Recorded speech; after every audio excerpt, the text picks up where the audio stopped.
Tuhan. Shalom Bapak Ibu. Tetap ada sukacita di rumah Tuhan. Amin. Mari kita akan baca firman Tuhan di dalam Filipi pasal 4 ayat 13. Kitab Filipi pasal 4 ayat 13, tapi sebelumnya kita baca ayat 12 ya.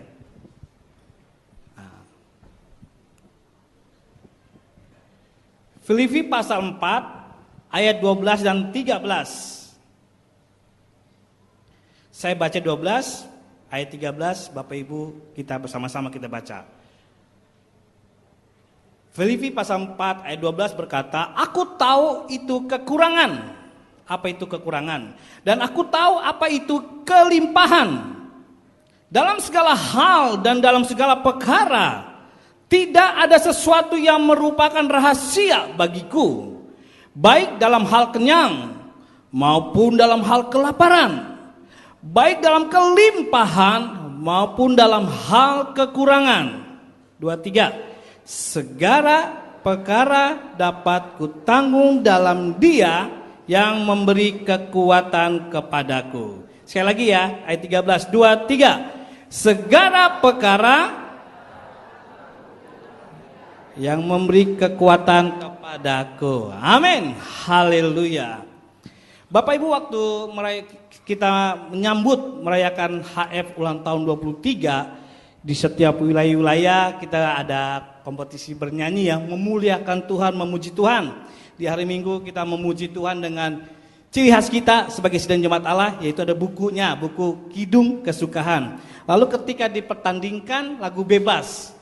Nah, waktu Barat 4, HF Barat 4 di Satelit Anugerah, saya berkata, karena ini ulang tahun AF, bagaimana kita menyanyikan apa yang kita lakukan di AF tersebut. Maka saya mengarang sedikit aja. Yang di hari AF tersebut, yaitu saya mengarang pujian dengan lirik seperti gini. Di HF kita memuji Tuhan. Benar ya? Di HF kita berdoa. Di HF, di host family maksudnya, di HF kita baca firman Tuhan dan bersaksi. Itu yang kita lakukan. Lalu pasti ada dampaknya. Apa itu dampaknya? Di HF kita bertumbuh. Amin. Di HF kita berbuah, menangkan jiwa-jiwa bagi Tuhan. Refnya, mau apa lagi? Mau buat apa lagi? Marilah kita melayani Tuhan. Tak lama lagi Tuhan akan datang kembali. Menangkanlah jiwa-jiwa, di surga dapat mahkota. Haleluya. Ya, walaupun tidak menang tapi kami sukacita. Karena apa yang kita nyanyikan itu harus kita alami. Apa yang kita baca firman, belajarlah kita mengalami. Ketika Paulus berkata ayat 13 yang sangat terkenal, segala perkara dapat kutanggung di dalam Yesus Kristus Tuhan, karena Dialah yang memberikan kekuatan kepadaku. Bapak Ibu tahu ketika Paulus berkata demikian hal tersebut, apa yang sedang terjadi? Kita lihat latar belakang dalam 2 Korintus pasal 11 ayat 23. Ketika dia berkata segala perkara dapat kutanggung dalam Dia yang memberikan kekuatan kepadaku. Tapi ketika kita tahu persoalan, pergumulan, tekanan hidup, tekanan dan pelayanan, wow, sangat kontras dengan pernyataan dia. Kenapa Paulus berkata demikian?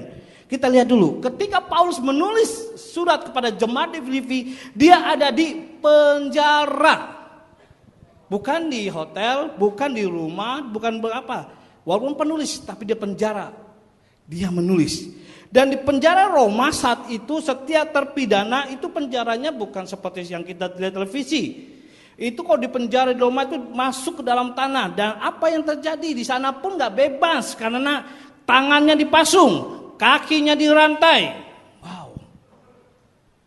Tapi dalam keadaan tersebut dia berkata segala perkara dapat kutanggung dalam Dia. Nggak sampai di situ. Ketika sebelum di penjara, Paulus 3 kali didera, bahkan di luar batas. Didera artinya dipukul dengan rotan atau dengan pentung. Wow, didera 3 kali. Sebelum masuk penjara, dipasung dan dirantai, Paulus mengalami namanya pukulan, pentungan dari tentara-tentara Romawi. Lalu di ayat selanjutnya menjelaskan daftar sengsaranya Paulus. 5 kali disesah oleh orang Yahudi, maksud tentara Yahudi. Di mana setiap kali sesah itu 40 diambil 9, yaitu 39 kali cambuk. Jadi kalau saya kalikan 4 kali 39, 5 kali 39, 196 cambukan. Dan cambukan zaman dahulu itu di ujungnya cambuk itu ada besi bola yang terus ada benda tajam yang runcing. Jadi ketika dicambuk itu bukan hanya cambuk sakit, tapi tergores kulitnya, bajunya. Kalau seperti kita nonton di The Passion of Christ, demikianlah orang cambuk. Bayangin 96 kali Paulus cambuk sebelum masuk di penjara, merasakan cambukan. Itu penderitaannya. Sehingga Paulus dikatakan tergores, terluka, karena kaitan itu ada bambu runcing menariknya. 1 kali dilempari dengan batu. Zaman dahulu dilempari batu itu merupakan eksekusi hukuman bagi orang yang terpidana. Kalau zaman sekarang orang yang terpidana di hukuman yang mati itu eksekusi mati ya seperti teroris, ya kan, narkoba, bahkan kejahatan seksual diundang-undangkan. Itu bagi yang terlalu kejam, Bung. Nah, sama Paulus, lempar batu merupakan eksekusi bagi orang yang terpidana yang akan mati. Dan itu bukan dilempar 1 kali, tapi itu berulang-ulang kali. Ya podo wae tetap aja banyak dilempar batu. Lalu apalagi penderitaannya, kerap kali di dalam bahaya seperti 3 kali karam kapal dalam perjalanan menuju ke Roma, tawanan Paulus. Itu melewati padang gurun, melewati lautan. Dan di dalam melewati naik kapal padang lautan, kapalnya sering 3 kali karam. Maka apa yang terjadi? Kapal itu terkatung-katung di tengah laut. Dan ombaknya besar, mungkin bisa kena air. Lalu apa yang terjadi juga? Di situ Paulus juga kelaparan, kehausan, bahkan ketelanjangan bajunya cuma itu saja yang untuk dia akan sampai di pengadilan lalu dipenjarakan di Roma.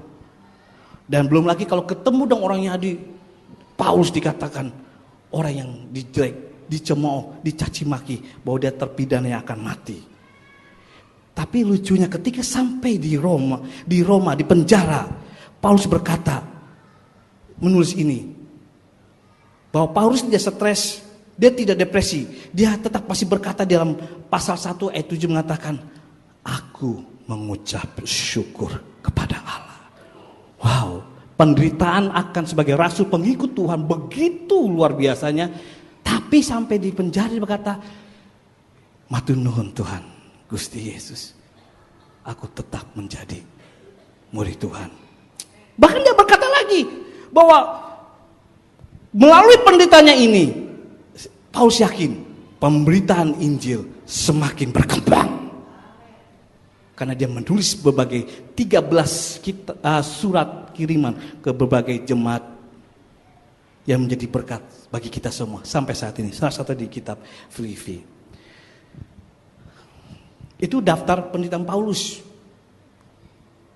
Terus Paulus, mungkin kita berkata, kok Paulus bisa ya menulis demikian? Latar belakangnya sebelum jadi pengikut itu siapa sih Paulus? Kok mau ya menderita bagi Tuhan? Mau kok disiksa bagi Tuhan? Bahkan mati bagi Tuhan. Bukan hanya menulis surat untuk memberikan kekuatan iman bagi orang-orang yang pernah digembalakan, bagi semua orang. Sebenarnya Paulus apa dahulu? Kalau Bapak Ibu tahu latar belakang Paulus sebelum dia mengenal Yesus dan merasakan penderitaan demi penderitaan dan penderitaan. Latar belakang Paulus adalah sebelum dia bertobat, Paulus seorang pemimpin Farisi dan sekaligus sebagai seorang anggota Sanhedrin. Waktu masa itu pengikut agama Yahudi terbesar adalah golongan Farisi. Sanhedrin adalah dewan tertinggi agama Yahudi. Kalau di Indonesia karena Muslim lebih banyak, itu biasanya tertinggi ada MUI, Majelis Ulama Indonesia.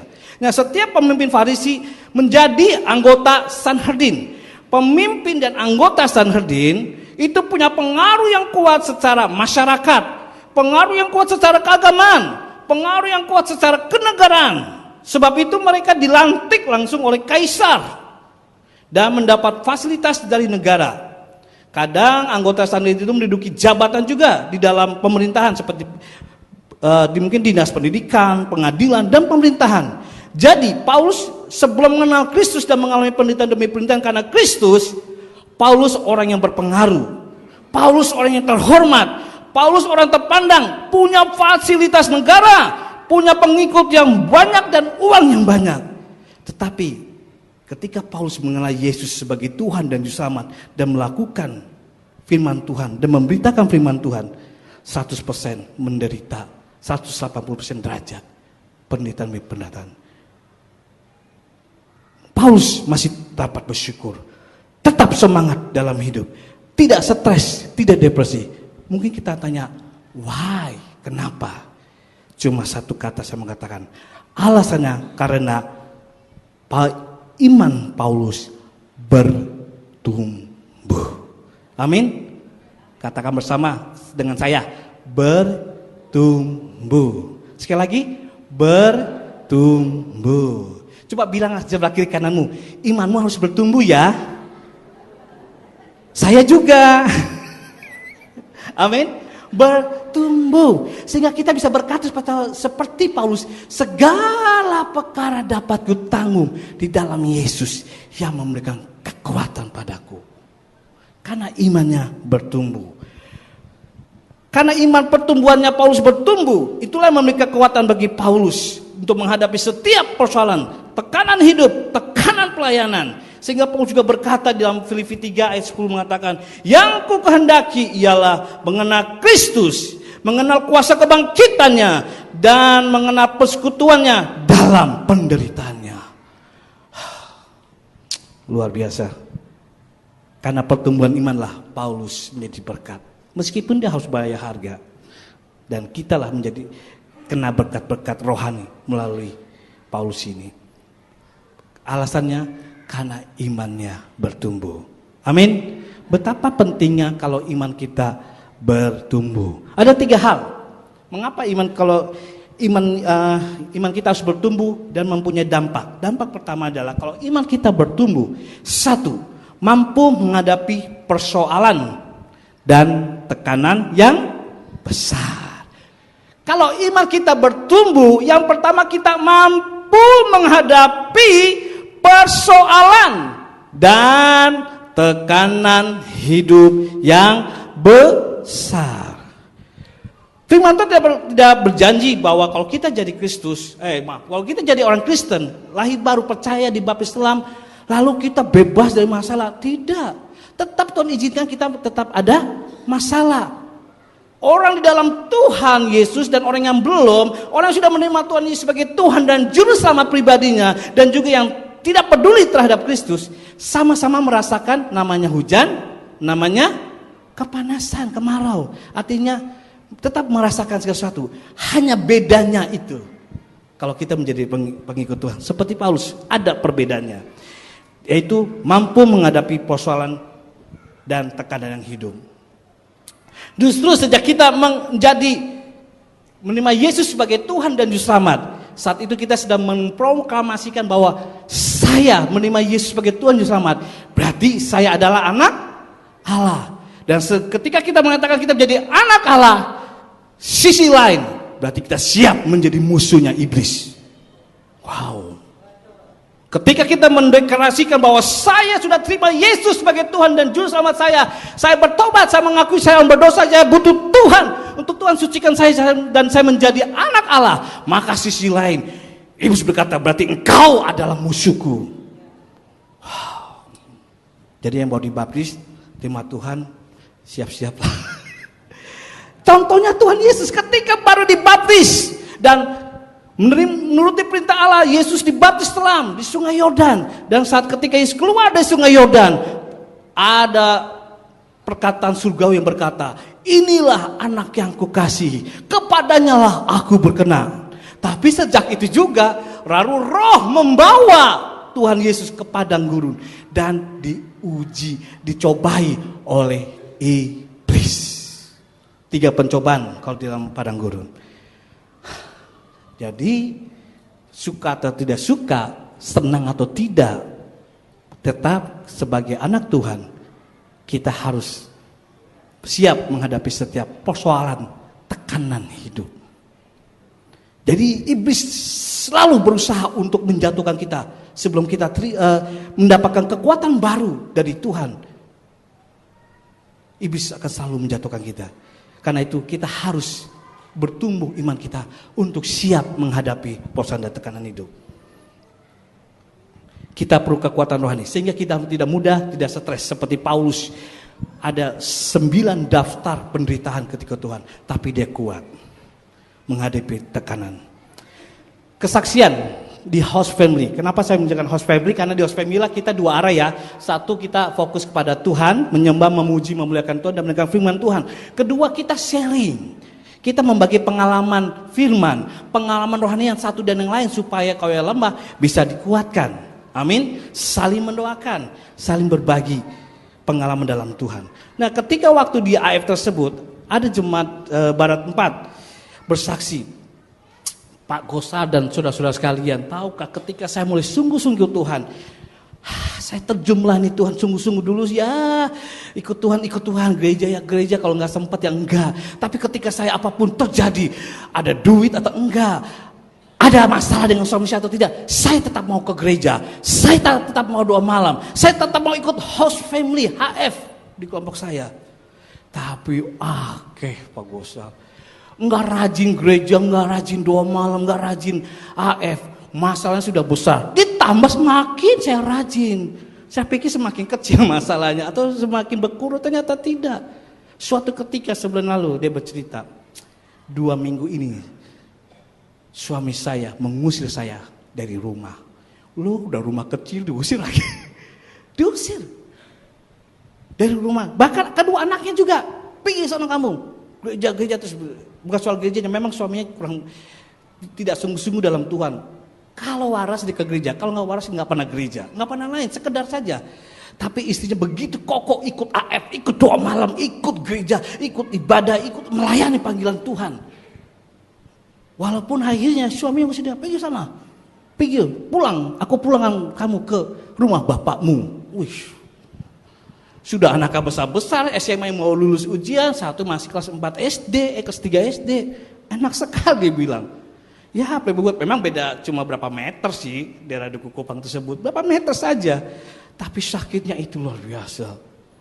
Gila sakit, apa suaminya dia cari istrinya, pijitin, tolong berikan obat. Doakan, tapi jangan sehat. Ya begitu, lupa sama istrinya.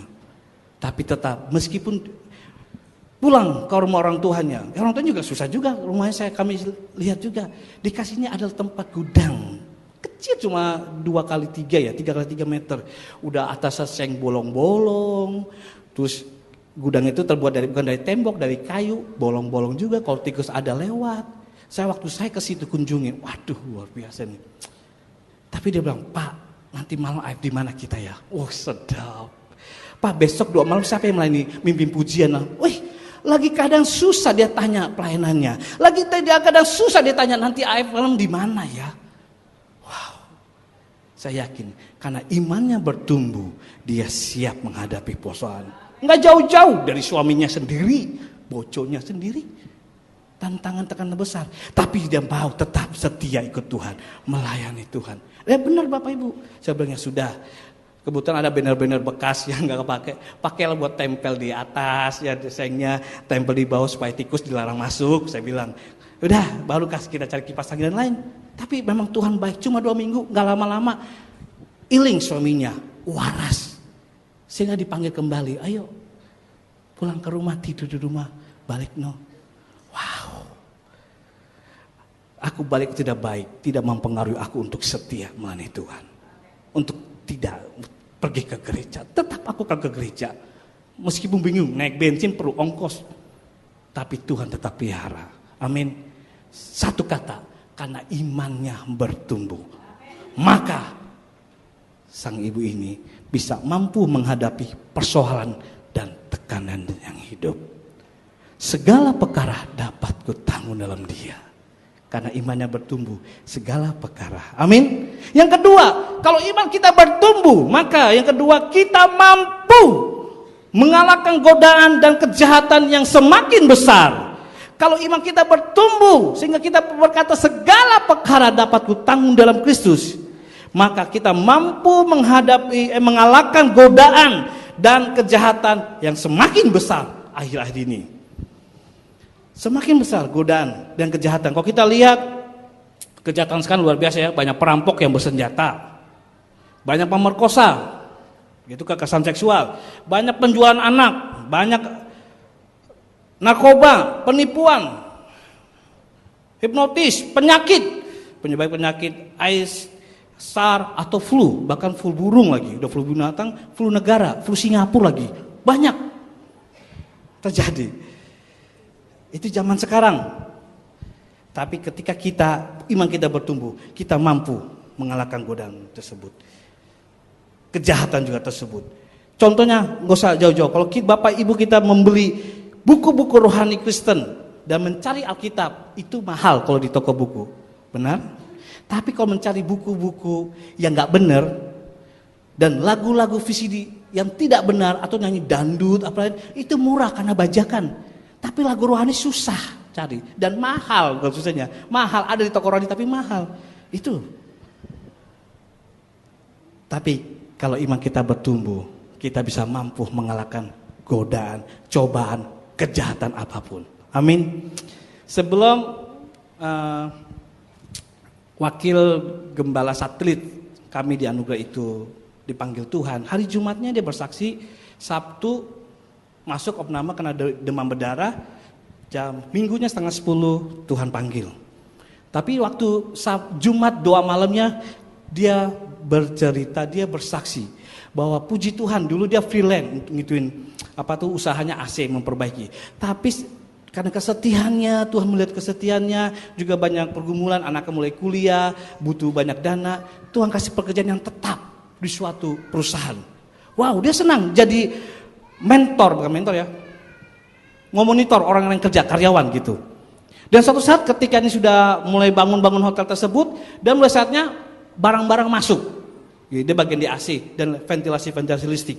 Dan kata manajernya yang membuat dia masuk ke perusahaan tersebut, hotel ini yang mau dibangun, katakan, ini kita mulai barang masuk. Sekarang karena bagian pembelanjaan adalah jemaat anugerah ini, tolong kamu naikkan harga-harganya supaya keuntungan bagi saya, bagi kamu. Oke? Langsung tentang, ya Tuhan, saya ini kan orang Kristen, saya ini pelayan Tuhan, wakil gembala satelit lagi, wagem satelit anugerah lagi. Ya pokok saya nggak beda. Kalau podo dengan orang lain, ya apa kata orang? Dia bilang, tidak Pak, maaf saya orang Kristen, saya juga anak Tuhan, saya rajin gereja dan melayani Tuhan, saya tidak bisa melakukan yang tersebut. Langsung ngancam. Oke, kalau kamu ngomong ini, job kamu dipindahkan, kamu jadi kawan biasa, bukan jadi pengontrol dan bagian pembelanjaan. Tantangannya gitu. Tapi dia bilang, karena Tuhanlah, dahulu saya pernah dipelihara Tuhan, sekarang pun saya yakin tetap dipelihara Tuhan. Dikucilkan oleh temannya, tapi karena dia percaya pada Tuhan, karena imannya bertumbuh, dia mampu menolak godaan untuk menipu, berbohong. Karena imannya bertumbuh, bahwa itu tidak berkenan. Amin. Dan ini juga menjadi inspirasi bagi jemaat anugerah juga yang lainnya. Jemaat yang satu lagi anugerah juga berkata, Pak Gosasa juga waktu mendengar kesaksian Bapak kita ini, saya juga tersentuh, saya kuat. Dan saya juga mengalami godaan juga dalam pekerjaan saya. Memang dia pekerjaannya berhubungan dengan pemerintah, dengan bupati, dengan pejabat-pejabat daerah di Jawa Timur untuk itu mengadakan proyek-proyek tersebut. Karena dipercayakan dia selalu berhasil dan bagus hasilnya. Sudah satu tahun atau 2 tahun inilah berhasil bagus. Dan suatu ketika sang pejabat daerah ini orang kedua atau ketiga ya, dia beritahu, tolong saya kasih proyek ini ke kamu juga, tapi harganya kita naiki. Untungnya dia bilang, dia kalkulasi.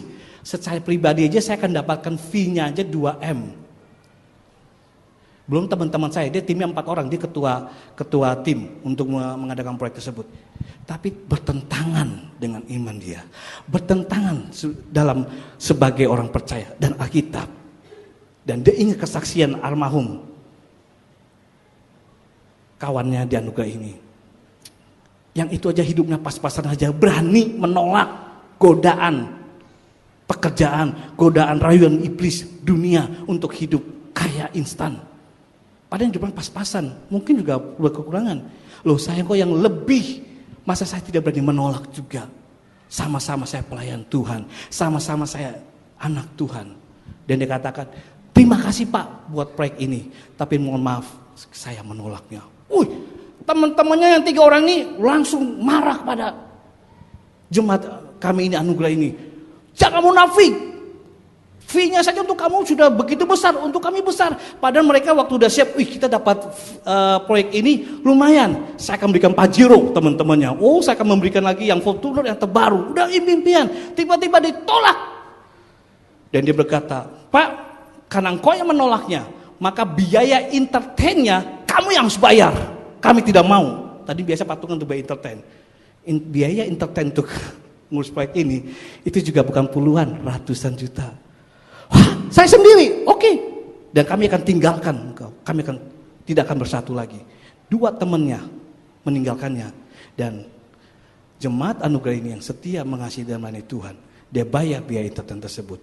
Dan temannya, demi apa? Nama Tuhan dipermuliakan. Dia bilang kepada pimpinan proyek itu, pejabat daerah, saya orang Kristen, saya anak Tuhan. Wow, haleluya. Bahkan ketika dia untuk membiayai entertainnya itu minum-minum makan di sini. Dan mau kemana udah sore ini? Kok cepat kali kamu sore mau pulang? Saya mau ke gereja. Alah, nggak usah gereja, bawa gerejanya ke sini. Kita punya gereja di sini. Waduh, diledek. Tapi karena saya anak Tuhan, saya mesti tunjukkan. Saya diberkati bukan karena ini, karena Tuhan memberikan berkat. Maaf, saya mau ke gereja jam 5 sore. Padahal pagi udah gereja, siangnya bertemu untuk pihak proyek. Satu kata bisa menolak godaan-godaan untuk berbuat dosa, bisa menolak untuk tidak menipu karena imannya bertumbuh. Amin. Bilang, imanmu bertumbuh ya. Bilang kirinya dong, kanannya. Imanmu bertumbuh gak? Sehingga siap menolak godaan, kejahatan, penipuan, bisikan iblis yang maut untuk berbuat dosa. Amin. Itu kalau imannya bertumbuh. Yang ketiga, untuk imannya yang bertumbuh, maka kita bukan mampu lagi, kita akan efektif untuk memenangkan banyak jiwa bagi Tuhan. Amin. Tidak salah kita belajar firman Tuhan di AF, materi-materinya sangat luar biasa, di doa malam, di ibadah raya, pengkhotbah-khotbahnya luar biasa, tidak salah. Tetapi yang terpenting adalah gaya hidup kita ketika kita menghidupi firman Tuhan yang kita baca. Gaya hidup kita ketika kita menghidupi firman Tuhan yang kita dengar. Amin. Bapak Ibu, dikatakan kalau menurut data, banyak gereja di Eropa. Wow. Banyak gereja di Eropa sudah banyak menjadi masjid. Di Belanda 40 gereja dijual jadi masjid. Perancis 15 gereja dijual jadi masjid. Di Inggris saya cari juga nih. Yang baru saya baca sih di survei internet, 1 gereja dijual jadi masjid. Bahkan di Inggris sendiri itu orang Islam itu terbesar selain daripada orang Metodis dan Katolik. Kalau dibilang Kristen ya pasti Kristen lebih banyak di Inggris. Tapi di Inggris sendiri ternyata orang Kristen terbesar dibanding dengan orang Metodis atau orang Katolik. Saya nggak tahu survei dari mana itu, tapi menandakan demikian ketika saya mencarinya. Bahkan di Amerika gereja dijual juga. Gereja Amerika di situ ditulis namanya The First Baptist Church, Montgomery, Maryland, Amerika, dibeli oleh Muslim Republik Indonesia, RI maksudnya, dibeli orang pengusaha Indonesia dan dijadikan masjid. Dan pada tahun 2013 masjid itu diresmikan oleh Presiden SBY. Wow. Pengusaha Indonesia beli gereja di Amerika, di Montague untuk jadikan masjid.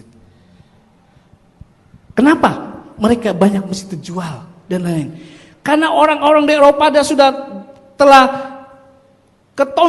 kontaminasi, terpengaruh, kena virus dengan pemahaman-pemahaman, sehingga tidak percaya lagi. Apalagi pemahaman ateisme, hedonisme, materialisme, yang tidak percaya nama Tuhan. Dengan ilmu pengetahuan kita bisa berbuat sesuatu.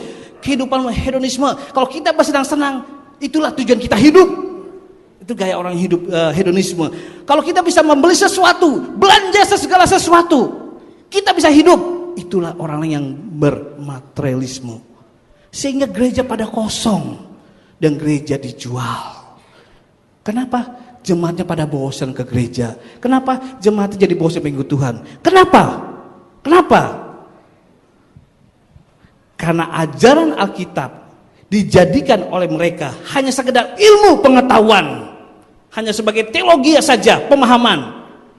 Mereka berpikir tidak ada sesuatu yang istimewa atau menguntungkan jadi orang Kristen. Akhirnya beberapa mereka menjadi apatis, pesimis, dan bosan menjadi anak Tuhan, bosan menjadi orang Kristen, sehingga mengandung pemahaman materialistis, hedonisme. Tidak salah sekali lagi kita belajar firman Tuhan, tapi yang terpenting pemahaman yang kita pelajari yaitu firman Tuhan jadikan gaya hidup. Amin. Jadikan menjadi suatu tujuan hidup bahagia. Bukan sekedar pengetahuan saja. Belajar materi ayat bukan sekedar tahu, tapi mari itu kita lakukan, menjadikan gaya hidup kita. Pelajaran-pelajaran tersebut, firman Tuhan, khotbah-khotbah yang kita dengar menjadi berkat dan menjadi gaya hidup, sehingga kesaksian kita menjadi berkenan, dan itu paling efektif menjadi penginjilan. Amin. Karena banyak orang zaman sekarang sudah pada bosen, ragu masyarakat kita dengan banyak iklan-iklan menjanjikan tetapi mengecewakan, seperti iklan menerima lowongan kerja dengan gaji besar, ternyata jadikan pelayan seks. Banyak penipuan yang berkedok, undian berhadiah, ternyata ditipu. Akhirnya masyarakat kita banyak yang ragu dan kecewa. Karena itu, untuk membuktikan kita harus mengalami setiap firman Tuhan, pelajaran-pelajaran rohani menjadi gaya hidup kita, hidup dalam kebenaran. Amin. Sebab penginjilan kita efektif menenangkan jiwa kalau iman kita bertumbuh secara terus menerus, sehingga hidup kita menjadi kesaksian. Suka atau tidak, melelahkan atau tidak, melalui program utama gereja kita, yaitu yang pertama apa? Ibadah raya, kedua doa malam, ketiga ikut host family. Itu akan membuat iman kita semakin bertumbuh. Amin. Tujuannya bukan untuk melelahkan Bapak, Ibu, Saudara, dan saya. Memang saya ada suatu statement pernyataan pendeta, pekerjaan Tuhan itu melelahkan, apalagi jika bertemu dengan orang-orang yang melelahkan. Tapi percayalah, itu bukan untuk melelahkan, itu akan menguatkan iman kita. Kalau iman kita kuat dan bertumbuh, maka gaya hidup kita akan menjadi sempurna sebagai seorang memenangkan jiwa. Amin. Dan saya akan mengakhiri dengan sebuah kesaksian juga Jemaat Anugerah. Ketika kami habis makan-makan di traktir jemaat tersebut ini, dia bersaksi, Pak, tahu gak Bapak, ada teman saya yang lulusan sama di Jember, bagian hukum. Ini kawan baik, koncok lah kami kawan baik. Tetapi setelah itu dia lebih hidupnya lebih tanda kutip lebih sukses dari saya. Tapi ketika saya mulai diberkati Tuhan demi sehari semakin hari, tahun demi tahun, dia mulai ngejelekin saya. Dia katakan pada teman-teman alumni sesama lulusan hukum dan satu alma mater ini, Bapak itu loh, dia kayak mungkin karena begini, rumah tangganya begini, begitu. Pokoknya digosipi, dibully habis-habisan. Wah, dan Bapak ini, yang temannya ini makin maju. Cuma Bapak ini, ya sudahlah, ketika dikonfirmasi, benar Pak, kok kawan kita ngejelekin Bapak seperti itu? Benar. Ya sudah, kamu lihat aja saya sekarang. Kamu lihat aja ke rumah tangga saya. Kamu lihat saja saya di gereja. Apakah itu realita atau tidak? Wah, teman-teman begitu. Iya ya. Dan suatu saat, sebulan lalu katanya, temannya yang sudah semakin kaya ini tiba-tiba ketangkap dan dipenjara 5 tahun hukumannya. Dan jemaat kami Anugerah ini sedih. Ini jemaat sama-sama mengambil fakultas hukum di sana dan dia lebih maju, tapi di akhirnya Ya, mungkin kan Bapak Ibu sudah tahu akibatnya. Dia kunjungi ke penjara di Bungurasi sana. Ketika dia sama teman-teman mengunjungi temannya tersebut, dia berkata, "Mengapa demikian? Pak, tolonglah saya." "Oke, saya berikan kamu rumah saya. Kebetulan tuh habis dikontrakin orang selesai, sudah pakai saja." "Hah? Bener Pak, padahal saya mau nyewa rumahmu, ada gak rumah kecil aja untuk saya tempati. Karena saya punya anak 4 masih kecil-kecil. Dan istri saya sedang di penjara jadi gak bisa berbuat apa-apa." "Ya sudah, saya pinjaman kamu selama 2 tahun. Lalu kedua, saya akan berikan pekerjaan buat istrimu supaya dia bisa menyanggupi kebutuhan anak-anakmu." Wow. Dia berikan demikian. Lalu dia nasihati, karena itu bertobat, jangan sombong. Langsung berkhotbah dia. Keluar ya pemandu AF. Keluar dia sebagai pembicara doa malam kepada temannya yang ada di penjara tersebut. Dan teman-teman yang ikut dia berkata, "Papa, hatimu terbuat apa sih? Sehingga kamu mudah mengampuni. Bukan sekedar mengampuni, tapi memberkati." Dan berkata, "Hatiku bukan terbuat dari daging saja, tapi ada Yesus dalam hatiku." Wow. Dan kenapa Bapak melakukan ini? Dia kutip dari Lukas pasal 6:35. "Kasihilah musuhmu dan berbuat baiklah kepada mereka." Wow. Kasihilah musuhmu dan berbuat baiklah pada mereka.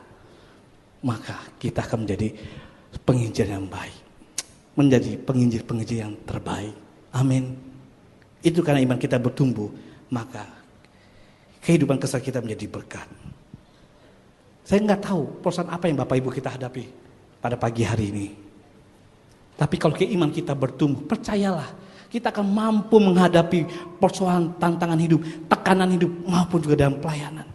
Percayalah kalau iman kita terus bertumbuh, kita akan mampu mengalahkan godaan, rayuan iblis untuk berbuat dosa. Kita mampu kalau iman kita bertumbuh. Dan yang ketiga, goal kita, tujuan House Family kita, target selama 3 tahun ini untuk 7.500. Kita pasti bisa kalau iman kita bertumbuh. Amin. Jangan harap iman kita tidak bertumbuh, kita akan menjadi penginjil yang efektif, menjadi penginjil yang terbaik. Tidak. Walaupun banyak teori-teori, yang terpenting hidup kita, kekristenan kita menjadi berkat. Maka disitulah Tuhan akan pakai kita. Mari kita bangkit berdiri. Haleluya. Terima kasih Tuhan. Engkaulah perisaiku. Katakan bersama saya. Filipi pasal 4 ayat 13. Ayat yang kita baca. 2, 3, 1. Segala perkara dapat kutanggung di dalam Dia yang memberi kekuatan kepadaku.